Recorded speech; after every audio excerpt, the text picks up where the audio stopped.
But ఈ movie trailer చూసినంతసేపు ఎక్కడ minus అనేది ఎక్కడ అనిపిస్తలేదు అన్న. మీరు పెట్టిన హార్డ్ వర్క్, మీ కష్టమే కనిపించింది అంతా మూవీ మొత్తం. అంటే చూసిన బాడీ కానీ A to Z చూపించిన నరేషన్ కానీ.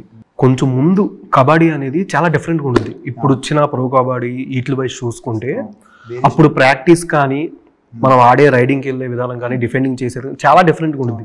ఇప్పుడు ఏంటంటే చాలా మంది కొట్టడం ఈ టైప్లో వచ్చేస్తుంది. ఇప్పుడు చూసుకుంటే మీకు ఆ వర్క్ షాప్ చేసేటప్పటికి ఆల్మోస్ట్ ఎలా ప్రాక్టీస్ చేశారు? ఎవరైనా సీనియర్ కెప్టెన్? చాలా మంది యాక్చువల్గా ఇప్పుడు అంత కమర్షియలైజ్ అయిన మూవీ అంటే హై రావడం కోసం అప్పుడు కబడ్డీకి అంత రీచ్ లేదు కాబట్టి అప్పుడు ప్రాక్టీస్ చేసేదంతా మ్యాట్. తర్వాత మీకు ఐ థింక్ 1995లో మ్యాట్ ఇంట్రడ్యూస్ చేశారు.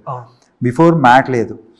అప్పుడంతా మన మట్టి అది కూడా అక్కడి నుంచి తీసుకొచ్చి ఇక్కడ మన మట్టి కూడా కదా అక్కడి నుంచి అటు సైడ్ తీసుకొచ్చేవారు. ఆ సాయిల్ అంతా తీసుకొచ్చి అక్కడ అది దాంట్లో అయితే దెబ్బలు అవును అది చేసి అవి చేసేవారు. సో దానికి తర్వాత అక్కడ రూల్స్ వచ్చేసరికి గేమ్ రూల్స్ వచ్చేసరికి అప్పటికి ఇప్పటికి చాలా మారాయి. తర్వాత ఆ కబడ్డీ కోర్టు పారామీటర్స్ వచ్చేసరికి అవి కూడా చేంజ్ అయ్యాయి. లైన్ కానీ బోనస్ లైన్ కానీ ఇవి కానీ డిస్టెన్స్ లెంత్ కానీ ఇవన్నీ కూడా చేంజ్ అయ్యాయి.